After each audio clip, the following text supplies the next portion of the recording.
Hello friends, मेरा नाम है कुलदीप पटेल और मैं आज ऑस्मोरेगुलेशन इन एनिमल जो कि एक एनिमल फिजियोलॉजी का एक सम टॉपिक है जिसके बारे में आज हम स्टडी करने वाले हैं। तो ऑस्मोरेगुलेशन इन एनिमल को हम स्टार्ट करते हैं। सबसे पहले ऑस्मोरेगुलेशन इन एनिमल्स में क्या होता है, ऑस्मोरेगुलेशन इसके बारे में थोड़ा इंट्रो देखेंगे। तो ऑस्मोरेगुलेशन इन एनिमल्स, ऑस्मोरेगुलेशन एक प्रकार का एक्टिव रेगुलेशन होता है जो कि बॉडी फ्लूइड में जो प्रेशर पड़ता है हमारे बॉडी को या किसी भी ऑर्गेनिज्म के बॉडी को जो प्रेशर पड़ता है उसको मेंटेन करने के लिए जो रिसेप्टर पाए जाते हैं उसके थ्रू, ऑस्मो रिसेप्टर जिसको कहा जाता है, उसके through body fluid and the ion concentration को मेंटेन किया जाता है। इस प्रोसेस को ऑस्मो रेगुलेशन कहते हैं। और जो ऑस्मो रेगुलेशन होता है यहाँ पे जो बॉडी फ्लूइड की जो बैलेंस और कॉन्सेंट्रेशन ऑफ इलेक्ट्रोलाइट को मेंटेन रखने के लिए यहाँ पे ऑस्मो रेगुलेशन की प्रोसेस होती है। और यहाँ पे क्या होता है, जो बॉडी फ्लूइड जो पाए जाते हैं या तो डाइल्यूट पाए जाते हैं या तो हायर कॉन्सेंट्रेशन में पाए जाते हैं। तो इस प्रकार से दोनों को मेंटेन रखने के लिए ऑस्मो रिसेप्टर पाए जाते हैं जो कि ऑस्मोसिस की प्रोसेस को रेगुलेट करते हैं। देन ऑस्मो रेगुलेशन एक प्रकार का होम्योस्टेसिस फंक्शन करता है। होम्योस्टेसिस कहने का यह अर्थ होता है कि वह मतलब बॉडी के मेंटेनेंस को बनाए रखता है, जिसमें उसको डिफरेंट फैक्टर की नीड्स होती है, जिसमें आता है उसकी बॉडी का पीएच एक को मेंटेन करने के लिए, उसके टेम्परेचर को रेगुलेट करने के लिए। टेम्परेचर रेगुलेशन के साथ साथ यहाँ पे थर्मो रिसेप्टर हम लोग पढ़ते हैं, एक ऑस्मो रिसेप्टर के साथ साथ जो बॉडी के टेम्परेचर को मेंटेन करता है। तो थर्मो रिसेप्टर मतलब बॉडी टेम्परेचर को मेंटेन करेगा और ऑस्मो रिसेप्टर ऑस्मो रेगुलेशन को मेंटेन करेगा। ये कुछ क्या बोल सकते हैं, ऑस्मो रेगुलेशन की कुछ मतलब टॉपिक्स हैं, है ना, जिसमें थर्मो रेगुलेशन भी आता है। डिफरेंट टाइप से बॉडी के मेंटेनेंस की प्रोसेस होती है। इसको सर्वप्रथम हॉबर नामक साइंटिस्ट थे, उन्होंने 1992 में फर्स्ट बार मतलब इस टर्म को दिया था, है ना। उसके बाद आते हैं ऑस्मो रेगुलेशन। ऑस्मो रेगुलेशन होता क्या है? ऑस्मो रेगुलेशन एक प्रकार की होम्योस्टेटिक प्रोसेस होती है, मतलब बॉडी को मेंटेन करने की एक होम्योस्टेटिक प्रोसेस होती है जो कि बॉडी के साल्ट और बॉडी फ्लूइड जो वाटर बैलेंस ऑर्गेनिज्म बॉडी में जो वाटर पाए जाते हैं उसको मेंटेन करने की प्रोसेस का कार्य करता है। जो कि ह्यूमन बॉडी में ऑस्मो रेगुलेशन क्या होता है, हमारे बॉडी में हम ऑस्मो रेगुलेशन का कार्य क्या कौन सा पार्ट करता है, बॉडी का कौन सा ऑर्गेनिज्म करता है या कौन सा ऑर्गन करता है, वो होता है किडनी। बॉडी में किडनी पाए जाते हैं जो कि हमारे बॉडी फ्लूइड या ब्लड से जो यूरिन छन कर फिल्ट्रेट होकर के वो बाहर निकलते हैं वेस्ट प्रोडक्ट, उसको मेंटेन करने के लिए किडनी पाए जाते हैं जिसमें नेफ्रॉन्स पाए जाते हैं। और यहाँ पे एक डिफरेंट टाइप का हार्मोन वर्क करता है जिसको एडीएच या एंटीडायरेटिक हार्मोन कहते हैं। देन उसके बाद हम लोग देखते हैं ऑस्मो रेगुलेशन को समझने के लिए पहले बॉडी के ऑस्मोसिस और डिफ्यूज़न प्रोसेस को समझना जरूरी होता है। सिंपली हम लोग बोल देते हैं कि ऑस्मोसिस क्या होता है। ऑस्मोसिस एक ऐसी प्रोसेस होती है जिसमें आयंस का जो मूवमेंट होता है वो कम कॉन्सेंट्रेशन वाले एरिया से हाई कॉन्सेंट्रेशन वाले एरिया की ओर होती है। लेकिन ऐसा कुछ डिफरेंट इसमें थॉट दिए गए हैं जिसके बारे में हम देखते हैं। पहले तो हम लोग डिफ्यूज़न देख लेते हैं। Special kind of diffusion in water molecule move from a region of higher concentration of water to lower concentration of water through semi permeable membrane. Semi permeable membrane के द्वारा या उसके थ्रू जो ऑस्मोसिस की process होती है उसमें semi permeable membrane पाया जाता है। तो उसके थ्रू किसी भी वाटर कंटेंट का या वाटर मॉलिक्यूल का हाई कॉन्सेंट्रेशन वाले एरिया से लो कॉन्सेंट्रेशन वाले एरिया की ओर मूवमेंट होना, ये ऑस्मोसिस होता है। लेकिन यहाँ पे ऑस्मोसिस सेकेंड क्या बोल रहा है, osmosis is the movement of water और other solvent through a plasma membrane from region to low solute concentration to higher solute concentration. लेकिन यहाँ पे सॉल्यूट की बात की जा रही है, वहाँ पे वाटर की बात की जा रही थी, है ना। तो वहाँ पे हायर कॉन्सेंट्रेशन वाले एरिया से लोअर कॉन्सेंट्रेशन वाले एरिया की ओर था, लेकिन इसमें लोअर सॉल्यूट लेवल से हायर सॉल्यूट लेवल की ओर होता है किसी भी क्या बोल सकते हैं सॉल्वेंट का जो मूवमेंट होता है। देन आता है diffusion. Diffusion is the movement of particles from an area of higher concentration to a lower concentration. The overall effect is to equalise concentration throughout the medium. मतलब डिफ्यूज़न की process तो एक समझ लीजिए कि डिफ्यूज़न की प्रोसेस किसी भी मीडियम में हो सकती है। उसमें ना तो लिक्विड लगता है, ना सॉलिड लगता है, ना गैसेस लगते हैं। लेकिन जो ऑस्मोसिस की प्रोसेस होती है वो केवल लिक्विड मीडियम में ही होती है। तो जो डिफ्यूज़न की प्रोसेस होती है सिंपली यहाँ पे सेमी परमिएबल मेम्ब्रेन वर्क नहीं करता है। तो यहाँ पे एक ऐसा मूवमेंट जिसमें जो पार्टिकल्स होते हैं वो किसी भी मीडियम में हायर कॉन्सेंट्रेशन वाले एरिया से लोअर कॉन्सेंट्रेशन वाले एरिया की ओर मूवमेंट करते हैं। और जो सॉलिड पार्टिकल होते हैं so a net movement from region to higher concentration to a region of the lower concentration. और इसमें जो सॉलिड पार्टिकल्स होते हैं वो भी हायर कॉन्सेंट्रेशन वाले एरिया से लोअर कॉन्सेंट्रेशन वाले एरिया की ओर मूवमेंट करते हैं, लेकिन यहाँ पे absence of semi permeable membrane हो गया। अब देखते हैं ऑस्मोरेगुलेशन की प्रोसेस को। अब यहाँ से स्टार्ट होती है।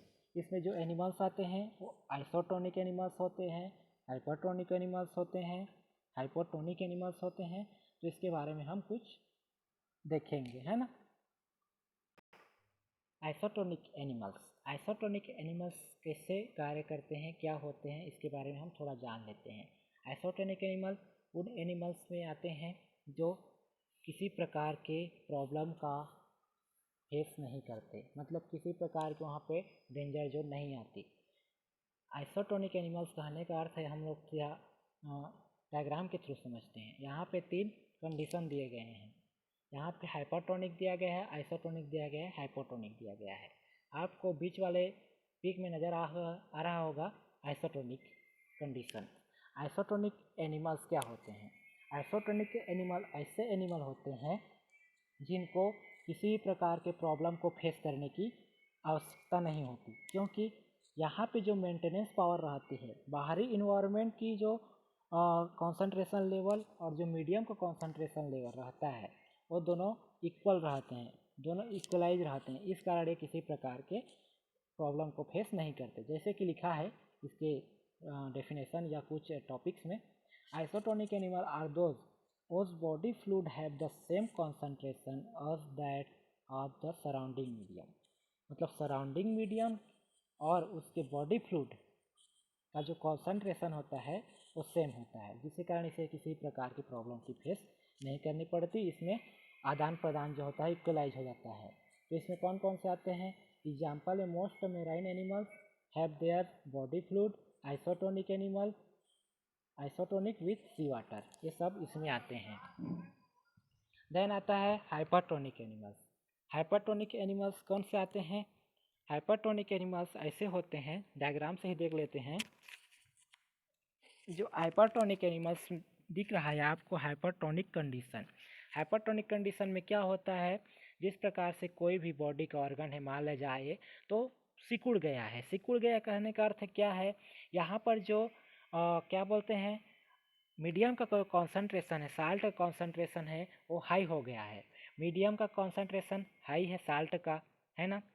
तो साल्ट का कॉन्सेंट्रेशन हाई है तो क्या होता है, जो वाटर होता है वो मतलब बाहर निकलने लगता है।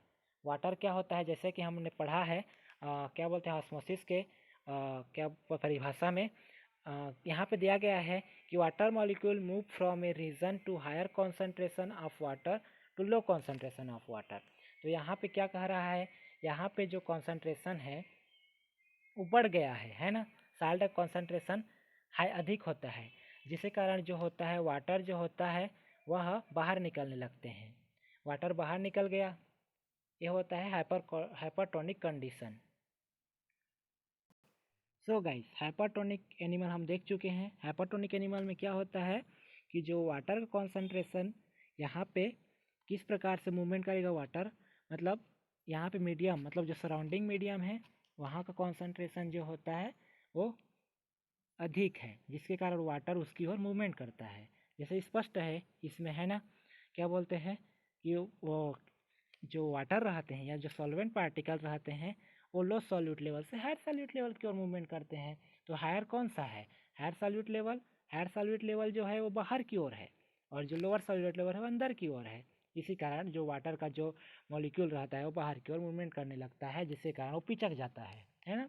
देन आता है तीसरा condition, hypotonic. Hypotonic just hypotonic के अपोजिट है।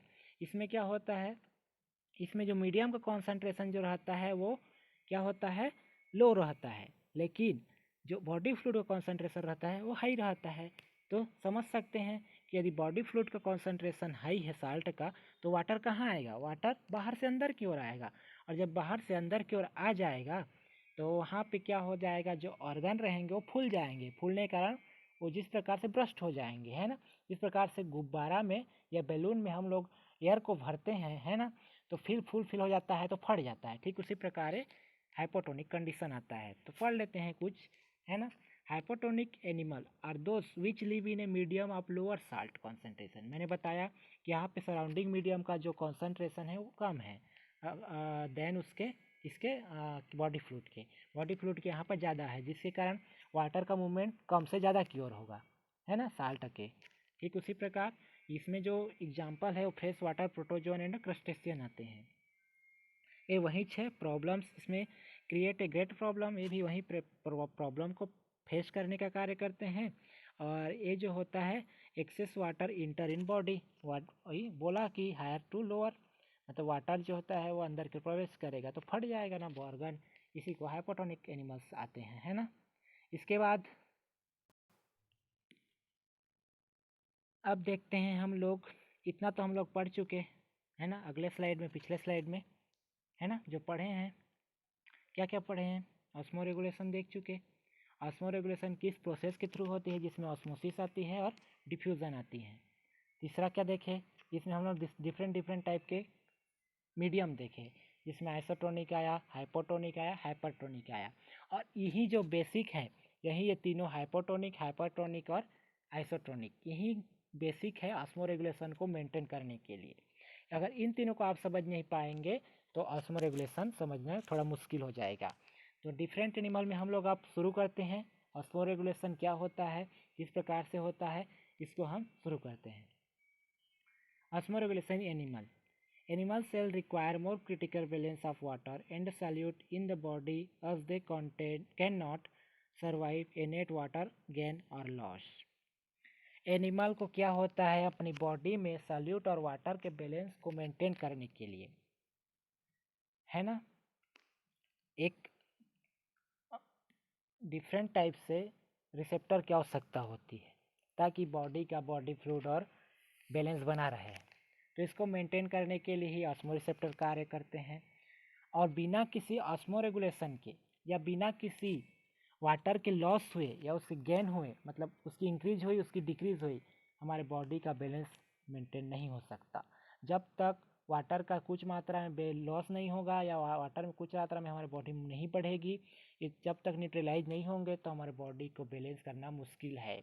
और यही बैलेंस करने के लिए हम लोग ऑस्मो रिसेप्टर या ऑस्मो रेगुलेशन की प्रोसेस को बताते हैं, है ना। Water continuously leaves and enter the cell, अभी बोला वही कि वाटर या तो आ रही है या तो बॉडी से जा रही है लगातार। However the quantity of the water and the solutes is kept in balance, जिसके कारण इसलिए हमारे बॉडी में जो वाटर है, जो साल्ट है, उसको मेंटेन करना बहुत ही उसको बैलेंस करना बहुत ही आवश्यक होता है। ये जो प्रोसेस होती है या जो ये मेंटेनेंस की जो प्रोसेस होती है वो 2 टाइप से होती है।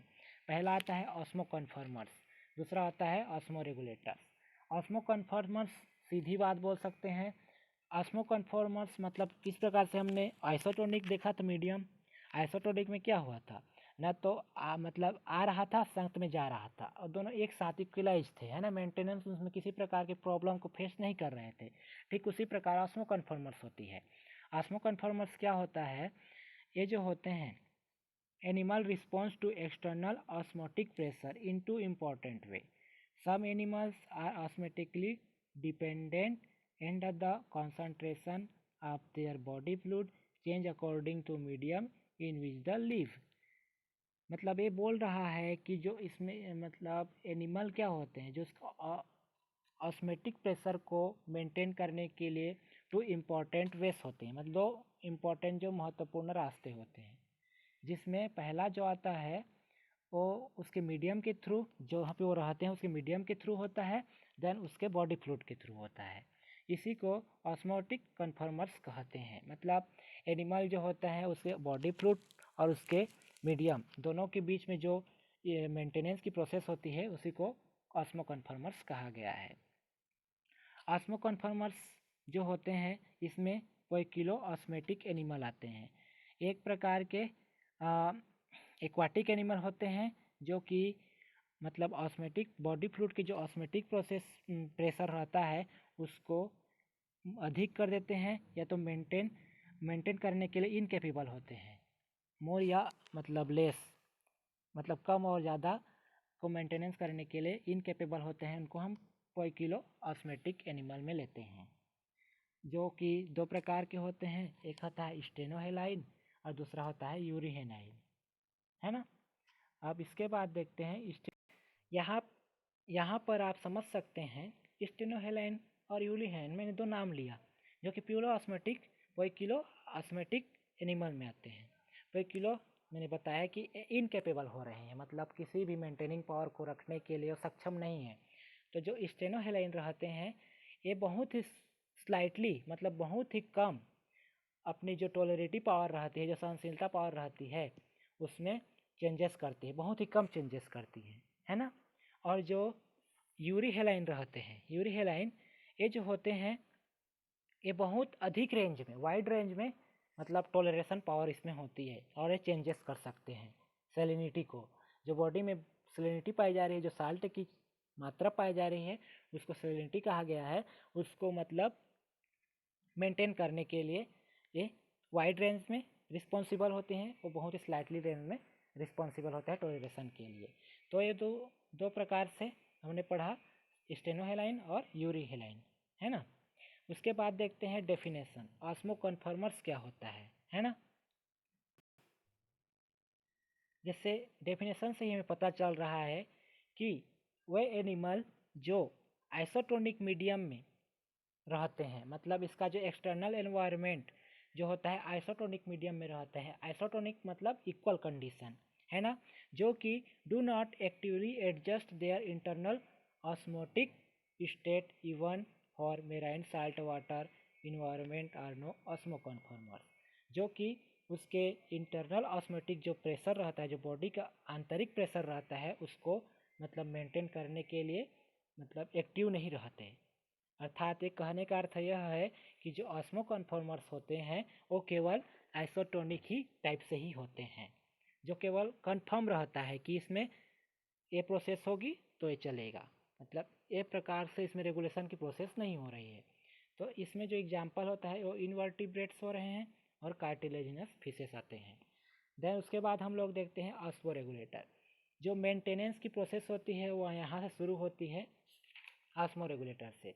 ऑस्मो रेगुलेटर कहने का अर्थ ही है, ऑस्मो मतलब पानी या वाटर या ऑस्मा, है ना। ऑस्मो का रेगुलेशन करना, पानी या वाटर का रेगुलेशन करना, है ना। तो ऑस्मो कन्फर्मर्स में हमने देखा वो कन्फर्म था, मतलब आइसोटोनिक मीडियम पर ही था।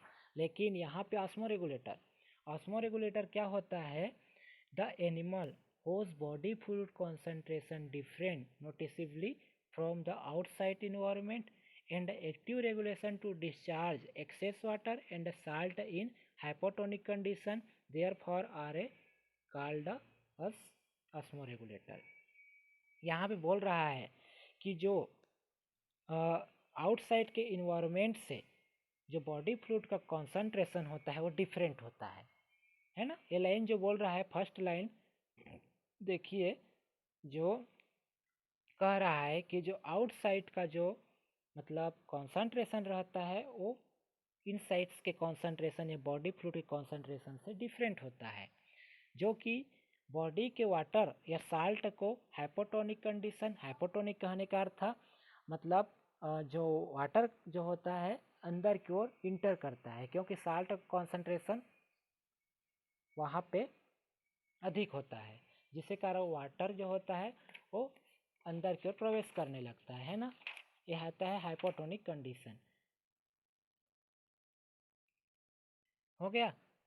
उसके बाद आता है होम्योऑस्मेटिक एनिमल। वही छः, ऑस्मोरेगुलेटर ही वही छः और होम्योऑस्मेटिक एनिमल भी वही छः। दोनों का कोई नहीं है, दोनों एक प्रकार से सिनोनिम्स ही हैं, टाइप से है। जिस प्रकार से ऑस्मो कन्फर्मर्स और पोइकिलो ऑस्मेटिक था, और उसी प्रकार ऑस्मो रेगुलेटर और ऑस्मो होमो ऑस्मेटिक एनिमल आते हैं। जिस प्रकार के एनिमल क्या होते हैं, this are those animal which can regulate and maintain the osmotic concentration of their body fluid irrespective of the outside concentration. मतलब वही बोल रहा है कि ये जो एनिमल होते हैं वो मतलब रेगुलेट कर रहे हैं बॉडी फ्लूइड और आउटसाइड के कॉन्सेंट्रेशन को, तो उतना अच्छी है। रेगुलेशन करने का अर्थ होता है ऑस्मो रेगुलेशन या होम्यो ऑस्मेटिक एनिमल।